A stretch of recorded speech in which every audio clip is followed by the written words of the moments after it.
Just a little look at planting out some more of our vegetable crops, and we're going to look at planting out courgettes and squashes today, and then very quickly look at celery as well. My squashes and courgettes are ready to go out. I've hardened them off, so I've gradually acclimatized them for a couple of weeks already. Um, I've got various different types here, and I'm just looking at two quite different ones here. The green bush is a courgette, and that forms, I mean, it's a big plant. It can be a meter across, but it doesn't trail as much as some of the squashes do. So the butternut squash is a trailing type of squash, and they will send out stems that are several meters long, so they need a lot of space. So I've considered this when I've been planning my vegetable plot.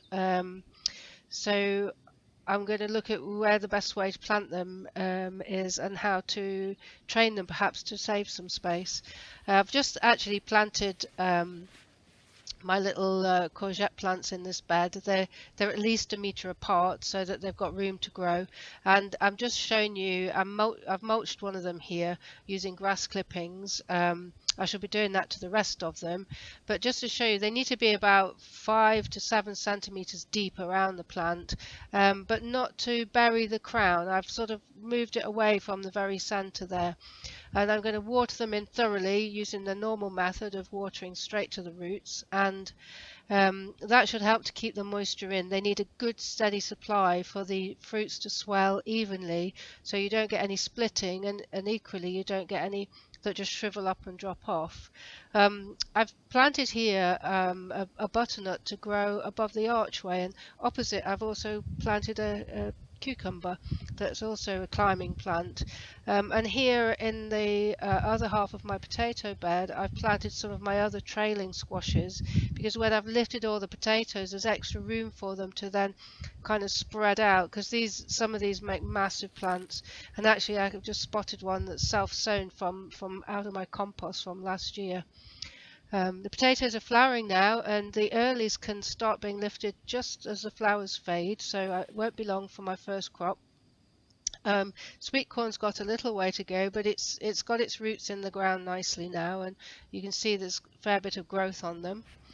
And here's my celery. I sowed this earlier on in the polytunnel. I broadcast the seeds, and then I pricked out individual plants into these 12-pack modules, and they're nice sturdy little plants now ready to go out. Got good little root systems on them, and I'm going to space them about 30 centimeters apart, because again they make quite big plants. And I'm putting them in with my root bed because they are sort of related to the carrots. I was actually going to plant my leeks here, but they're not ready yet, and I shall put them where the onions have been when I take my early onions out, I think.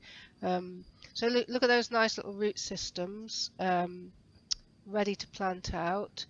I think one of the key things is that this isn't an heirloom variety. As you probably gathered, I'm a bit of a fanatic about heirloom vegetables, but with celery I prefer to plant one of the self-blanching varieties, and what that means is that the stems don't go too stringy and thick.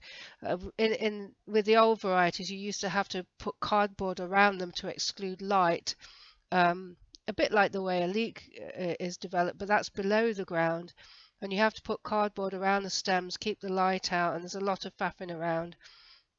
So actually, slightly being lazy here, I plant a self-blanching variety of celery that I don't need to do that to. The stems will remain quite crisp, but not too stringy and hard.